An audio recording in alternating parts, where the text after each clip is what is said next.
Welcome back to the Not Like Us. As always, I'm your host, Aaron, and today I'm joined by Devan Gonzalez. Welcome to the show, Devan. Thank you so much for having me. It's going to be fun. It's my pleasure, man. My pleasure. Can you tell people a little bit about yourself, please? Yeah, definitely. I started off, going to college and becoming a personal trainer. And, this is, why I say this and give my backstory is because this is what really led to me finding myself. And when I was in college, I became a personal trainer because I thought this is an amazing college job, right? And it's, you make your own hours and, you do all this. But what I really started to notice is that this is what I really started to find my purpose. Like I love seeing clients not just see their results, but see the face, and the reactions they have with that self-confidence building and everything when they, put the work in and they see the results that they've achieved, which led me into switching my major in college from business to kinesiology, the study of human movement, and really kind of set the tone for me moving into a from corporate to private, helping build the private side of a business, and then stepping out on my own. And I really launched a six-figure in person, not online. And I have to say that because so many personal trainers nowadays are online and try to glorify that, but I did it in person, which is definitely a set apart from a lot of people. And then that led me into launching a prep school for basketball athletes and then opening up my own gym, Strive 11 Fitness. And we launched the franchise aspect of it last year. And since then, I've launched a book and so forth, and we've been scaling the franchise. But that's just like a bird's eye, quick, couple second, rundown of who I am and what I've done. Yeah, man. It sounds quite a lot to do, actually. If like I get the online, fitness industry where you can kind of make a lot of money because you can scale it bigger, right? But how do you do that in person? How do you get that kind of money when you're dealing with in-person clients? I mean, my whole thing was not that I couldn't have done it online, but I really enjoyed, like, I'm a people person. I love having conversations. I'm not well, I mean, now I have to be, but I'm not typically a behind the desk kind of person. And so for me, I wanted to figure out a way to do it in person. And that was essentially just through creating referral programs. And I didn't really have a social media presence until I opened a gym and everything like that. So it came from creating packages, creating, upsells, downsells, and all that kind of stuff, but all in person, and really just understanding that the client comes first, right? You become a busy trainer and you get these clients, if you're willing to be flexible. Some trainers would say, I don't start until 8 a.m. and, because I make my own hours. It's like, there's people that want to work out at 5 a.m. So you're going to say you're not going to come in at 5 a.m. because you're tired. Like, come on. So, I would be there at 5 a.m. and, some days I'd work 12-hour days, some days I'd work 16-hour days, but I had a list of clients that I even sold on a waiting list. Like they wanted to come train with me and I would text that waiting list, hey, I have an open slot at 2 p.m. today. Whoever wants to take it gets it. First one basically that claims it has it. And they would literally come in and fill it. Right. And so that was my biggest thing was just I loved it. It didn't really feel like work, even though there were long days because, it was just one of my passions. Yeah, man. Did you do that in like a specific gym, or did you kind of go around travel different gyms as well to do it? So, I mean, when I first started off, I would go to, certain clients' houses and so forth. But then what I came to realize was that the trainers that did that, one either had to charge a significant amount more because now you have to factor in drive time and all that kind of stuff. But then it was, to me, it was like, look, people go to a gym, they go to places where they see the value. Like they'll come to you if they see the value in showing up, right? And so I didn't want to have to charge $300 for the hour because of drive time, and factor that in because you got to factor the drive there, the drive back, and so forth, and plus, bringing all the equipment. So I actually paid rent at a gym that was a privately owned gym, and essentially was able to train my clients there. I just paid them monthly rent, and got to charge all my stuff, and I was basically a 1099 style employee within their style company, but it was just because of the rent. I would pay them rent. It's essentially, so it was like a reverse 1099 deal, but I had my own S corp and everything like that. So my clients paid me, and then I paid the gym. Fair enough. Because from my experience, I see a lot of kind of trainers come and go in the gym and don't kind of make it. How did you kind of set yourself apart and get like all them clients and stuff? Would you put it down to your marketing, or what would you put it down to? I did zero marketing. That was the crazy thing. Like I didn't do any marketing, traditional or, anything like that. Like no social media marketing campaigns. And so all of it was built off of referrals, right? So for me, the one referral system I would have was with the clients. And the thing I started to realize was that people are willing to give you referrals if you're willing to ask, right? And that's where most people get hung up. They're embarrassed to ask, hey, do you know anyone else that wants personal training, all that kind of stuff? It's like, dude, why not? Like 9 times out of 10, the person knows at least 5 people. They're more than happy if they're loving their results from you and happy with your service. They're more than willing to vet you out to someone else. But the other part was that I would talk to other business owners in the local area that were within the same fitness niche, such as like let's say a smoothie spot. I would talk to the employees. I would talk to, those acai bowls, and then even to the membership sales counselors at my gym. I was like, hey, how do you guys, when someone comes in for personal training, like, what do you guys normally do? And they're like, oh, we just kind of give it to, whoever we try to keep a rotation. I was like, all right, is that like club policy? Like, what is the, he's like, no. And I was like, all right, you guys send me the referral. You guys send me the person. If they sign up, I'll pay you for it. I'll give you their first session rate. And these are what the rates are. And they're like, okay. So then all of a sudden it was like every single client, it was like they're like, why would we send to the other trainers? They don't give us any kickback. I'm just going to give it to you. And so for me, that was the biggest thing was, creating referral systems and compensations essentially for the people to incentivize them to refer people to me. Yeah, smart man. And ultimately, as well, I think a referral with somebody word of mouth is recommending somebody. I think that's probably more powerful than any ad you see on online because you have that kind of implied trust already, don't you? Exactly. You already have that. It's almost like a testimonial that you get, so it's not a cold lead that, someone just saw a picture, a video of you and wants to learn more information. The person that's vetting you has already told them about you, told them what they've done with you and so forth. So they've already kind of done half the selling for you. Yeah, man. What do you think the number one factor was then in your success? I think it was being adaptable, right? In being adaptable and being truthful and slash authentic, right?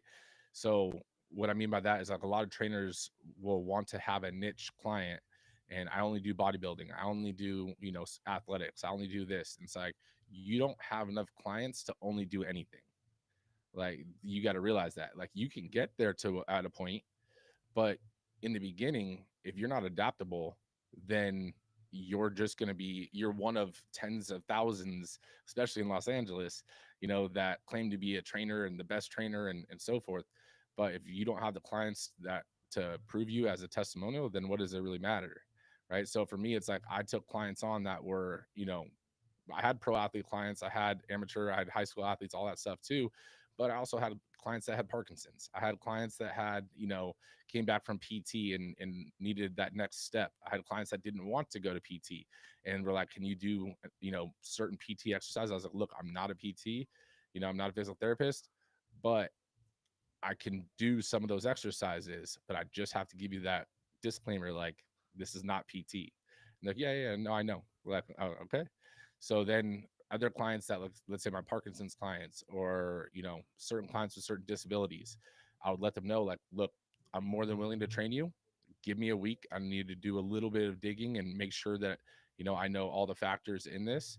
And then let's just have a first session that's on me. I just want to, make sure I set a game plan before we move forward. And so they would be, up for it. I would do research. I would look it up, limitations, factors to consider.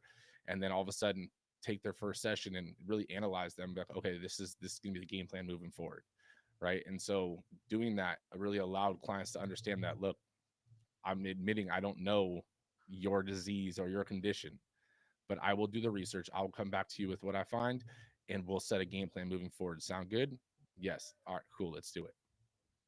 Yeah, I think people appreciate that honesty as well, right? Because I know I would personally, and I think from what I've seen anecdotally, like other people do kind of appreciate that honesty. And I don't know, I think there's more trust there when people, they know you're not just after a quick buck and you're actually trying to do a good job and you're trying to do right by them.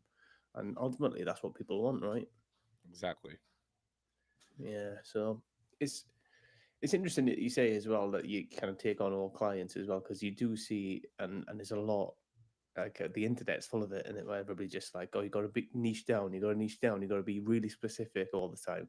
But at the start, you just need experience, and you need clients, and you need to just get yourself out there.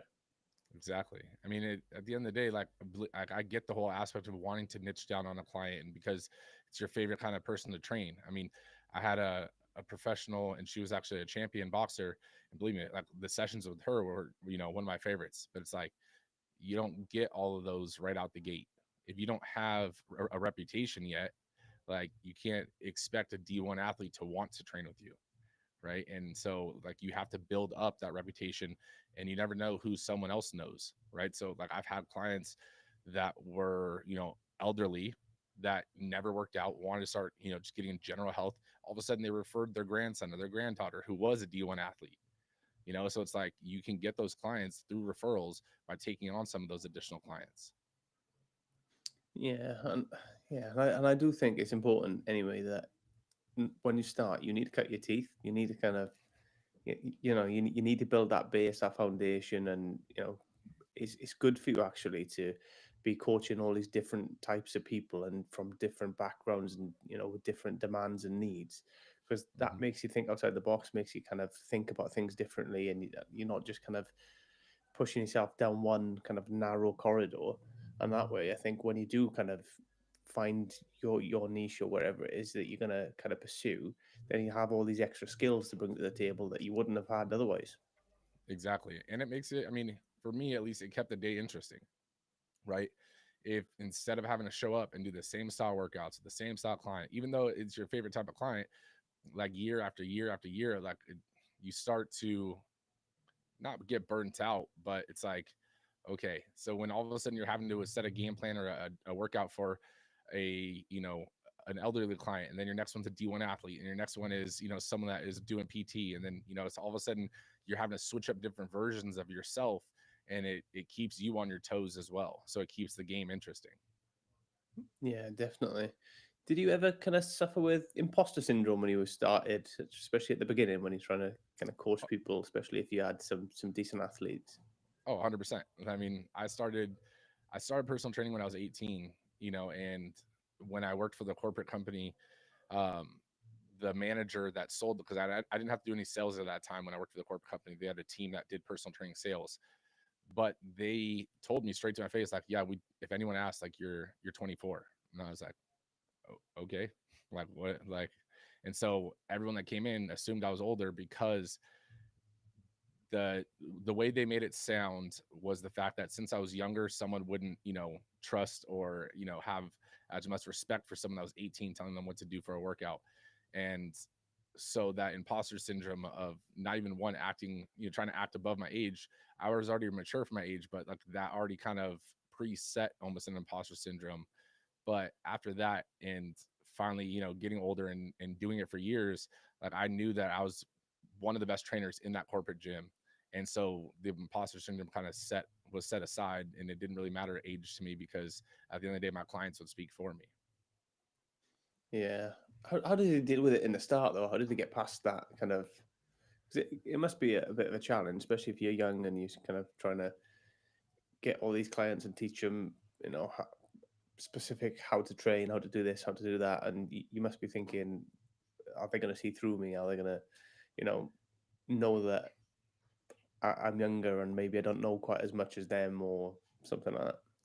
I mean, yeah. I mean, I'll give you two examples of the imposter syndrome and that kind of mindset shift around it. Like the first one being with the personal training, being young, it was having the realization at one point, it was probably a year into personal training and me being 18 and driving into work, and I knew I had a bigger name client coming in for the first session. And then it was like, do I know the stuff that they need to do to achieve their goal? And the answer was yes. And I was like, so then why am I nervous about talking to this person when they're coming to me as the expert? Like they already see me as the expert. So why am I seeing myself as not the expert? Right. And so that was the first realization in personal training. And that kind of let the imposter syndrome settle. But then the second one was it happened again once, I was building out the franchise and we joined, this mastermind group of business owners. And with the upper tier level of the business owner mastermind that I'm a part of, like there's probably 30 people in it, right? And I'm the youngest one with the newest business in this group.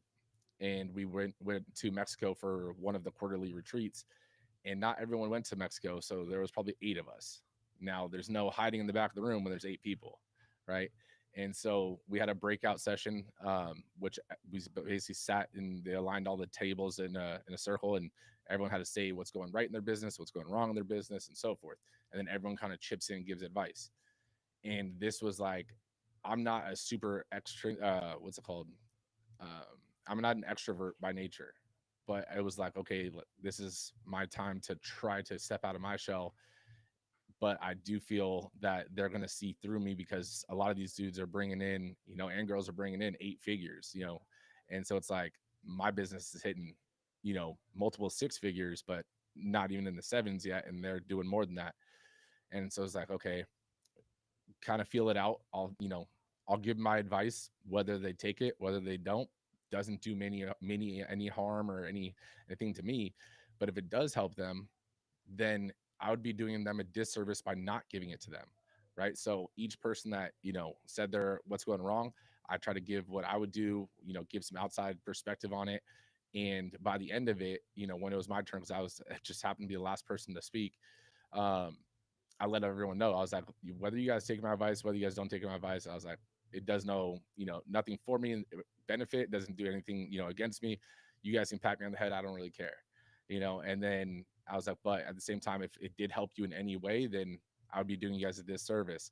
And one of the leaders of the group, he was like, afterwards, he was like, honestly, he was like, you're smarter than you realize. He was like, a lot of the things that you were saying, he said, you're going to be going big places. He's like, you think different. And I was like, and that was like the real eye opener to me. I was like, oh man, okay, like I'm not an imposter as being an entrepreneur, being a business owner. Yes, I have a business, and yes, I am an entrepreneur on paper, but still that weird feeling of I'm not like these guys yet. So am I this at all? Yeah, I get that. And I've never been in like a mastermind group or anything like that, but I take it you're in one because you kind of value mindset and kind of that knowledge sharing quite highly. I mean, I realized listening to podcasts, listening to audiobooks, listening to a lot of the people that I, look up to in business, and all of them talk about networking. All of them talk about, not just masterminds, but, collaborating and so forth. And so at beginning as an entrepreneur, you think that you have to be the one that solves everything to be an entrepreneur. And that's not how it really works, right? If someone else has walked to that path and you're not looking for those resources, whether it's a mentor, whether it's a networking group, like you're just, you know, hitting your head against the wall more times than you need to just because you're being stubborn. My whole thing with joining the network and the mastermind was, and even for our franchise, that we have a franchise advisor who doesn't just advise, but he launched his own. He, grew to 400 locations and sold it. But my whole thing with these networks and mentors is the fact that they've already walked this path. Like, why not get their advice and get their guidance and condense my timeline to success? Right? Because I mean, my whole thing is I value time, right? And it's not to say time freedom and, sit on the beach and everything like that, but I would rather get where I would by myself in 5 years in 1 year, right? Yeah, makes sense. And ultimately, as well, the way I look at it, there was a guy, I can't remember when it was. It was years and years ago, decades ago. But there was a guy called I want to say Roger Bannister, who broke the first kind of 5 minute mile. Yep. He he did that record because nobody could do it, right? Nobody could do it, and then he broke it. And then I think within 12 months of breaking it, I think like 8, 9, 10 people broke it after him, and now everybody does it as a matter of kind of uh, elite athletes. Anyway, they do it, you know, easily now. Hmm. And part of that is probably that kind of limiting belief, that mental barrier that it can't be done. And then once somebody's done it, it kind of leads the path for everybody else.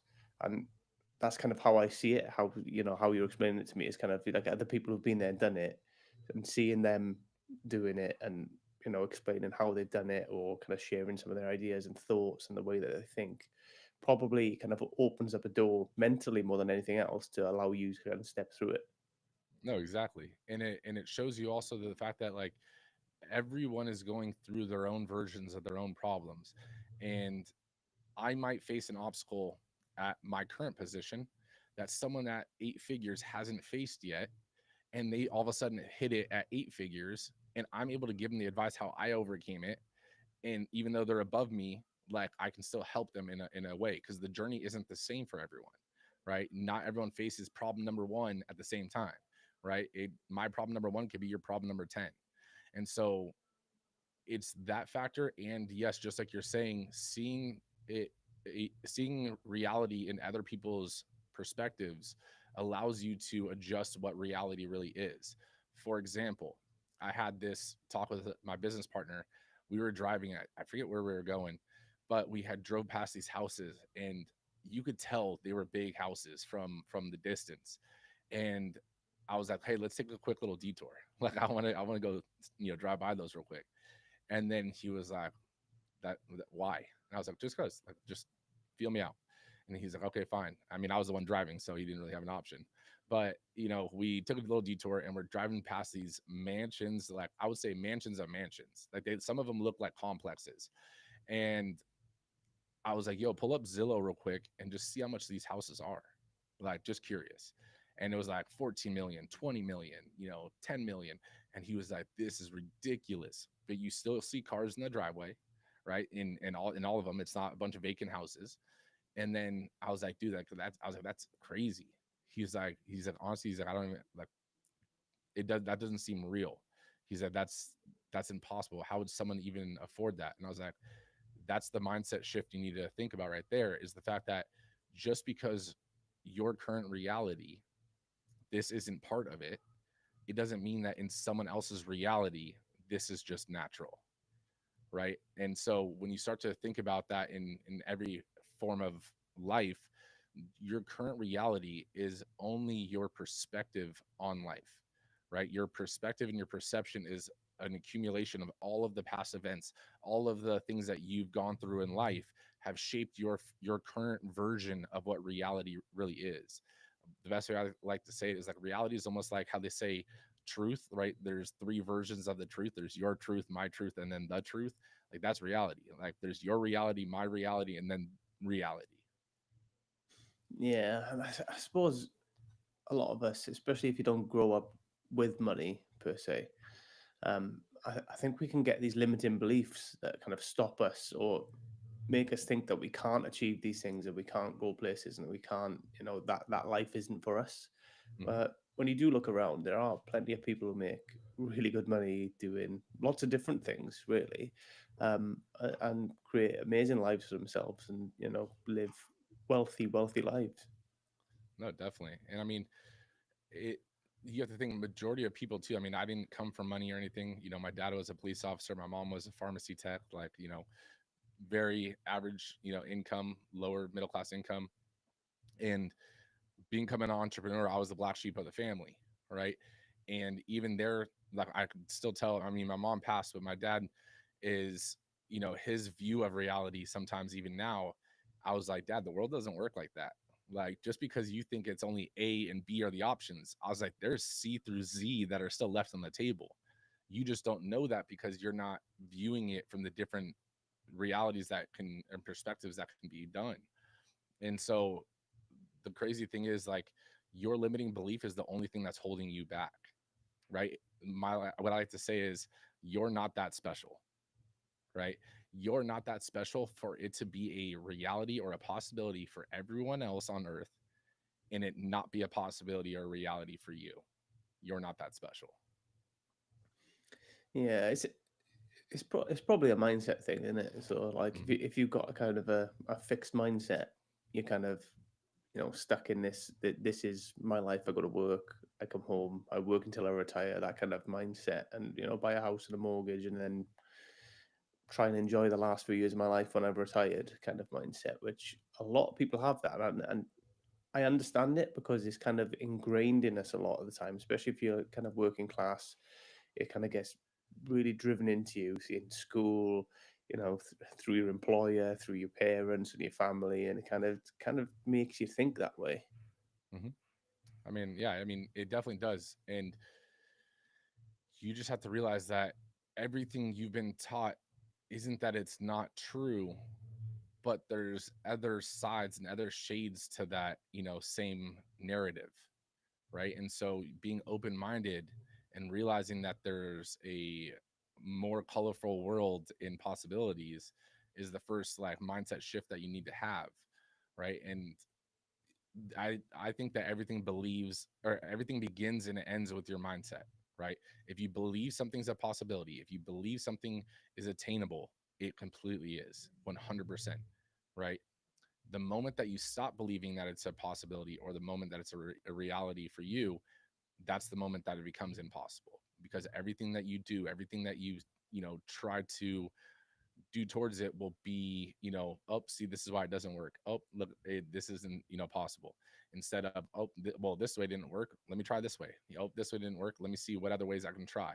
And so you just have to think that if you really have a goal, if you really have a dream or a vision, you just have to have the mindset. It's not a matter of if, it's just a matter of when, right? It will happen, but there's no one and there's no guarantee on when it's going to happen. I mean, for my gym, it wasn't like I found my business partner, we opened a gym and then we launched a franchise. Like that was 3, maybe 4 years of different potential business partners, different failed investors, and so forth. And each time it was like, okay, like believe me, it was discouraging, but it was like, okay, well, there was a reason that didn't work out, right? There was a reason why, I pulled out of that deal, right? And realizing that there was another fit out there, or there's a way for me just to do it by myself, right? And so you just have to get back on the wagon and try to find that next path and the next door to open. Yeah, absolutely. And yeah, there was a study actually, because I did a little bit of research for the show, and there was a study by Stanford, I think.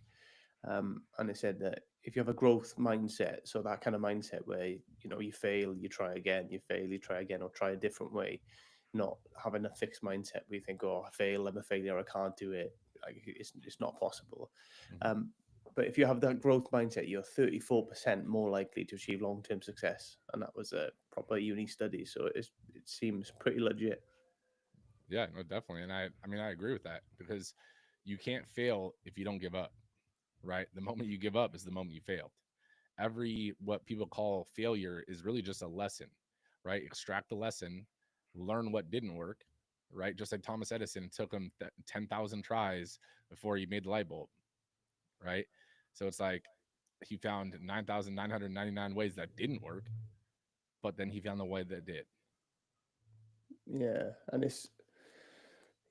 it's about being. I think failing is quite difficult for people, isn't it, to kind of take, because I think it really hits your ego and makes things quite difficult for you to kind of pick yourself back up and be like, well, no, it's not that bad. I can get on with it, because you just feel embarrassed, I suppose, a lot of the time. Hmm. I mean, I think the first time is the hardest, right? The first time for anything is always the hardest. Trying to achieve something and really, setting yourself and being vulnerable to actually achieve a goal is a hard step. But then it not working out, that first time, like, okay, let me try to do it again. That's gonna be the hardest. Once it happens a few times, you're like, okay, well, again, there's another way. I don't know it yet, but let me find it. Right. So it gets easier over time, just like anything. I mean, I'm not sure if you're married or not, but I know that, I've dated a handful of girls and been rejected by, more than that. And it's, all of those were lessons learned leading up to my current wife. Right.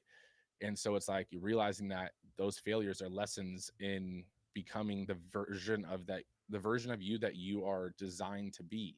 Right. So every failure on a dream or a goal that didn't work is making you that much stronger once you get back up and dust yourself off and get back in the game. And now you're a stronger version of yourself than you were the previous time. Yeah.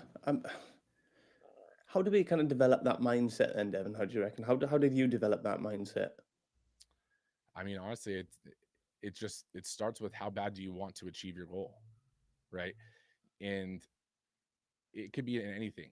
And you need to understand your reason why for wanting the goal in the first place, or wanting to achieve something in the first place. So let's say we'll take it back to a basic level, weight loss, right? People come into the gym and be like, yeah, I want to lose weight. Okay, first off, how much weight do you want to lose? We need specific numbers, right? The reason why we need specific numbers is because we can set a game plan for that, but also it's not just vague.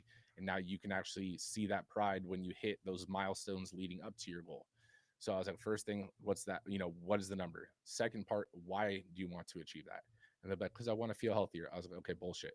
What's the real reason that you want to achieve that goal? And they're like, well, I went to the doctor and this is what they said. I was like, okay, so what does that mean? Why do you still want to hit this goal? Right. And then they would be like, so I can actually live to see my grandkids. And I was like, okay, there we go. So now you know your purpose. Now you know your why. Right. You want to be healthy. You want to be able to play with your grandkids. Right. And from there, it's like that's the moment you realize the days that you don't want to do something because you're tired. The day has so many things, you faced an obstacle, you hit a plateau. You have to use that why of I'm still going to get back up and I'm still going to do the things I need to do because this reason is so strong that it's, what what would it do for my life if I achieved the goal? And the flip side, what would it mean for my life if I didn't achieve the goal? Yeah, and I think that is important, because we all kind of think, oh, we're going to be motivated, we're going to do this, and motivation comes and goes, right? We have them ups and downs, and sometimes we need that. We need to know the reason behind what we're doing, that why, find that why, so that we can go when we don't feel like going. We can go when we're tired, when we're a bit burnt out, or we're really not feeling it anymore. That motivation's gone. We Mhm. need something to be that kind of, call it a north star, if you will, to kind of keep aiming at and keep working towards. Because otherwise, we'll just take the easy route, right? We'll sit on the sofa, we'll get a lot of snacks, and we'll just watch Netflix. No, definitely. And I mean, that's where you mentioned motivation. So I want to kind of touch on that because a lot of people think that, successful people are always motivated. It's not the truth. I own a gym and I own a gym franchise. I don't want to work out every single day. Like, and I'm at the gym most of the time, right? And it's motivation. The difference between motivation and discipline is that motivation is fleeting, meaning that motivation comes in, it goes out. You watch a David Goggins video, you're super inspired, you feel like you're going to do the next 1,000 pull-ups, in 24 hours, or you're going to go out and run a marathon or whatever. And then 30 minutes passes and you're like, you know what, I do have this project though at work, or you know what, I got to pick my kids up, and all of a sudden the motivation died out. Discipline is you showing up on the days that you're showing up daily because you know you need to, regardless of how you feel, regardless of the external factors in your day. And over time, your discipline is a skill that starts to strengthen, and it starts to get easier to show up on the days that you don't want to show up. And then all of a sudden, from those daily actions compounding, you start to see results, right? From business, you start to see revenue growth. From, weight loss, you start to see, the pounds shredding off. You start to see the definitions, striations, whatever the case is. And now you start to get an internal motivation, right? Because now the discipline is already kind of set in. You've already started showing up on the days you don't feel like it, but now you're starting to see the results because you started to become disciplined, and now you want more of it, right? So that internal motivation isn't something that's fleeting. External motivation is. Yeah, and I think, like, from personal experience, once you are disciplined and you kind of achieve stuff, or you kind of ticking off milestones on the way to your goal, then that gives you a bit more self belief, and that kind of lifts your mood. Um, and you might get another flood of motivation at that point, but ultimately it just reinforces, and you kind of see that actually this is working, and you're more likely to stick with it then, in my opinion. No, definitely. And I mean, even sometimes, this happens even now, like for myself, is that sometimes everything's going right, right? And you're scaling, you're growing fast, you're losing weight fast, and then you hit a point where it's not going as well as it was before, and you're like, man, maybe this isn't the right way. Maybe this, and you start second guessing everything, and you have to take a look back and be like, there was other points like this, and it was just a phase, or I did this to overcome it, and you have to do that again. but realizing that every journey to success, there's ups and downs, and as long as you're a net positive up, then you're winning, right? And so realizing that, it's all part of the journey is a huge aspect to it, right? No line to success in any area of life is a straight linear line up. No, it's like the S&P 500, man. You know what I mean, that's what it is, isn't it? As It long is. as you keep going up, you're gonna have dips. You're gonna have, you're gonna have good times. You're gonna have bad times. You just gotta kind of weather the storm and just keep moving forward. And it's having, like you say, it's having that consistency. And like it's quite amazing what you can do over the course of a number of years. Hmm. Whereas what you want to achieve in kind of 6 weeks is probably not sustainable. Like you can get in great shape in 6 weeks, but you have to really get after it and be disciplined. But is that going to be sustainable through the rest of your life? Probably not. So Exactly. you gotta find that balance and understand where you're actually heading. No, exactly. I mean, you can't do a crash diet and expect that, you're going to stay like that forever, right? You have to do things that are maintainable and sustainable so that you can change it in it so it can become a habit, right? Doing there was a social media trend for a few weeks, because I know, because all the members were asking about it and so forth, which was the water cleanse, the chicken broth cleanse. I don't know if you've seen it, but I was like, what is the purpose for you doing this? Like, yeah, you'll lose some weight, but then you have to eat again. So you're going to gain the weight back. Right. And I was like, you realize it, like, that's how it works. Like, you lose weight because you don't do one thing. And then once you do it again, it goes the opposite way. I was like, you have to just start eating cleaner, and so that it can be something that's sustainable. I'm not saying that you can only eat chicken, broccoli, and rice, but what does clean look for you? How do you currently eat now? Let's adjust some things so that we can slowly and gradually start changing it. Over time, there'll be huge changes, but it won't be a huge change right out the gate, right? Your showing up to the gym isn't enough if you don't do the workout. Opening a business isn't enough if you don't go look for clients, if you don't look for, customers, right? You can't just build it and they will come. Like, you need to actively actually let them know you're here. The gym, you need to actively do the workouts day after day so that you can burn the calories. Like, there's a give and take. Yeah, absolutely, man. And I think we all get a little bit impatient with stuff, don't we? And we all kind of, especially for some reason, especially when it comes to fitness, we all want results overnight. We just want instant change, and it doesn't work like that. It's like a lot of people don't realize that they may have taken them, I don't know, 5, 10, even 20 years to get into terrible shape. So how are you gonna? You can't turn that around in 6 weeks and sustain it. It's just not realistic, especially because over that period of time you've picked up so many bad habits. You're not just going to be able to eradicate them instantly. It's going to take time. It's going to take discipline. It's going to take a bit of commitment. Exactly. You've done, let's say you built this body, let's say before, when you were in college, you had the dream body. Okay, how long you been out of college? 5 years. Okay. Well, in the last 5 years, you've created this new body, right? It's not going to take you 5 years to get back, but you can't expect to do it in 5 weeks either, right? There's going to be a time frame that you need to adjust those bad habits, but also you need to also, fix and diminish everything that you've added to your body that is a negative, right? That excess fat, the eating habits, the sleep, the not sleeping, all that kind of stuff. We need to correct all these things in small increments as well, so they can be sustainable, and it doesn't feel like 180 on your life, and then you're like, you know what, this is too much. I'm not even going to do it. It's not worth it.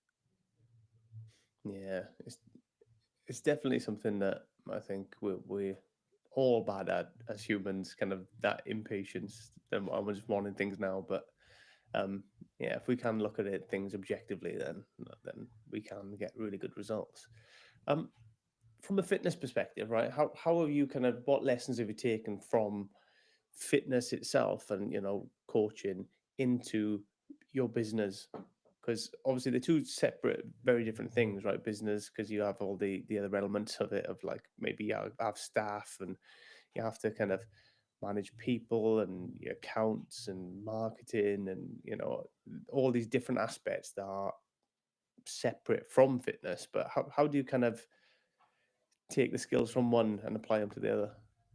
I mean, the biggest skill that's learned in fitness that I would say is applied to business is delayed gratification, right? You go to the gym and you give it everything you have for your first workout, but you wake up the next day, you look in the mirror, you pull up your shirt, no change. So you go again the next day, give it all you got, lift up your shirt again, no change. But then all of a sudden, a month after doing that, all of a sudden you're like, hey, like I'm starting to see a little line in the middle, right? And so that's the first like realization fitness to business is like business takes time to grow, right? It takes time to establish systems and processes. It takes time to learn that you don't know everything about business yet.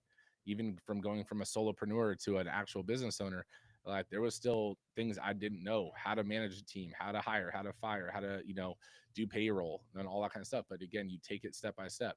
You didn't know how to set your workout splits in the beginning, the most effective workout splits, to get the most effective results for a person.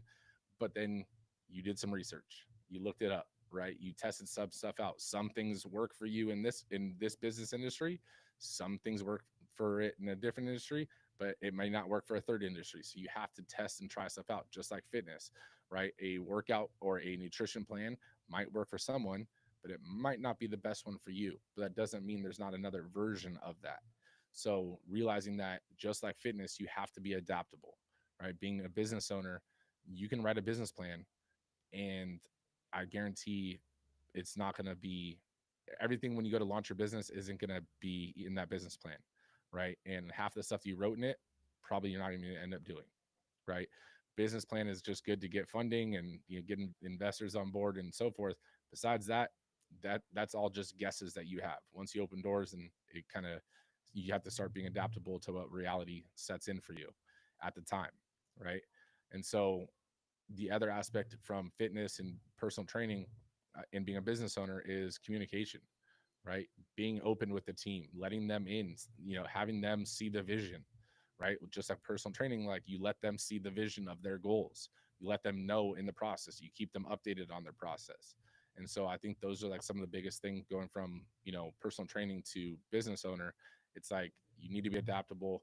You have to realize that there is delayed gratification, because anything that's worth value, there's a cost to it, whether it's your time, whether it's your effort, or whether it's financial, right? So be willing to, afford that cost, because that's why it's of value to you. And the last one is just communication, and really understanding that you, with both personal training and both, a business, your main thing is serving. You're there to serve, right? Whether it's you're there to serve your clients, or now it's I'm here to serve my team. And my main job essentially is just giving my team the resources, the tools they need to do their job effectively. My job is essentially, I'm just a problem solver now, right?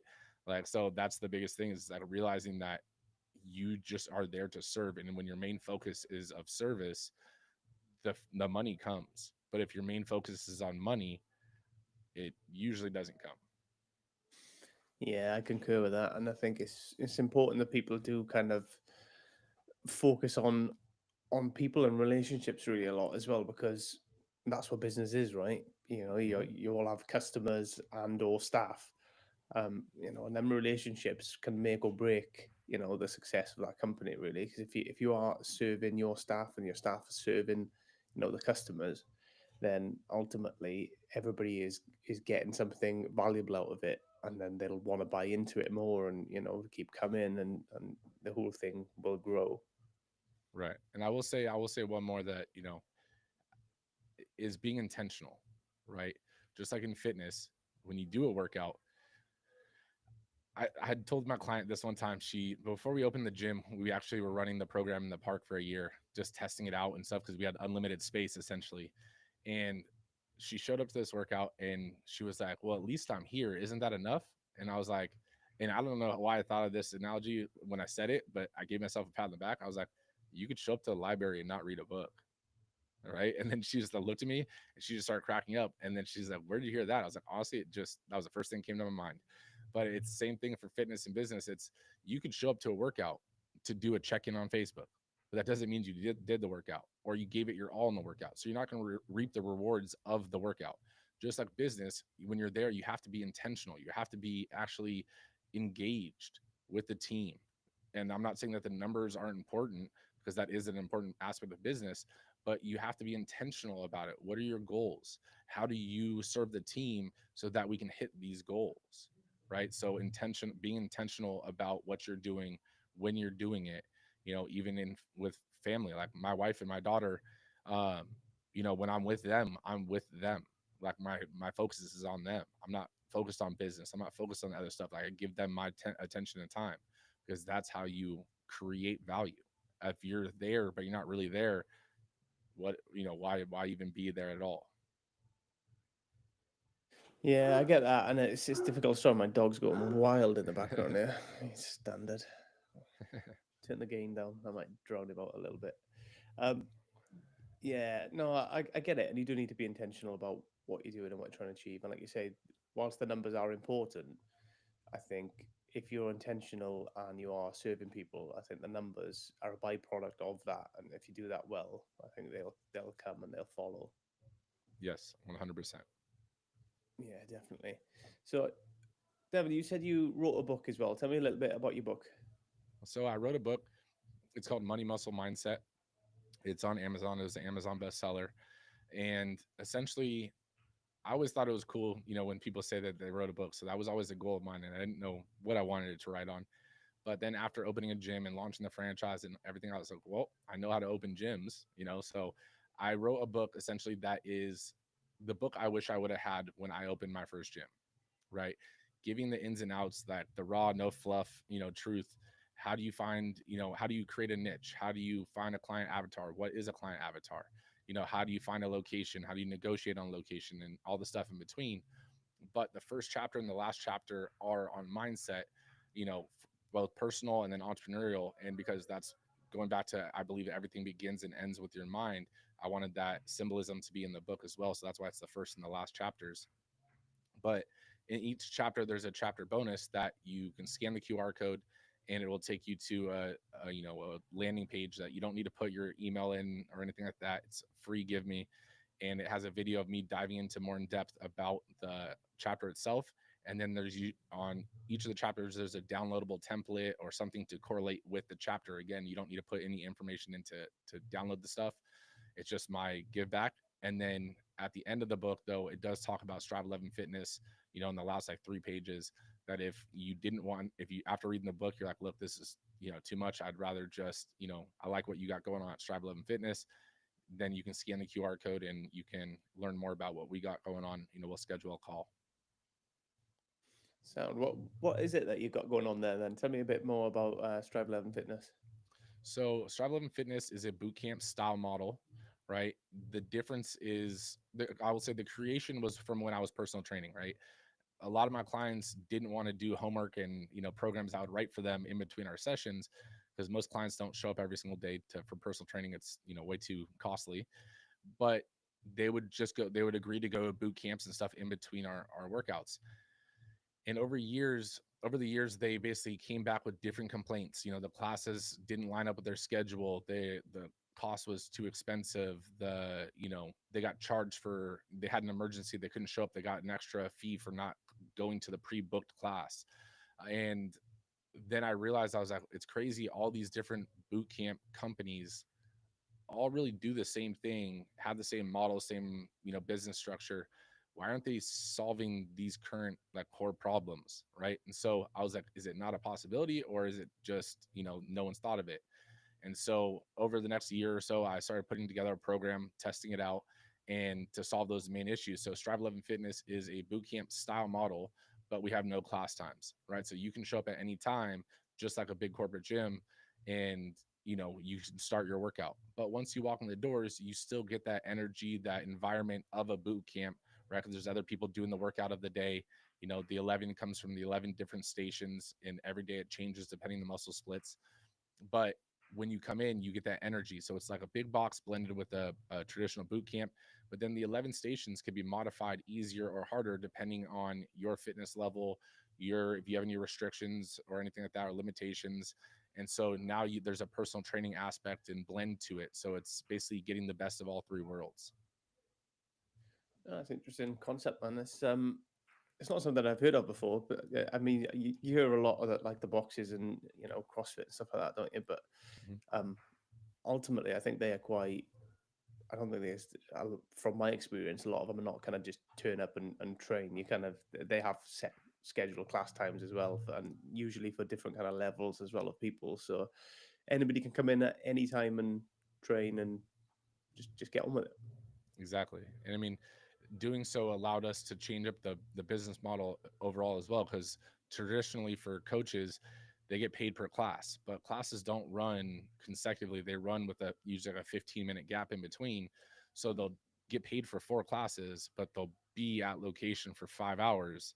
So it's like they work for 5 hours, get paid for four. And we didn't think that was right. So since we have a never ending essential workout, our trainers clock in, they clock out. So every minute that they're here, they're getting paid for.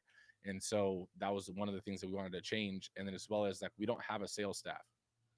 Being on the personal training end of it, I used to hate, building up this rapport and essentially selling something, whether it was a product or personal training package, and then having to hand it over to a salesperson, and then they get the commission for it. They reap the benefits of it.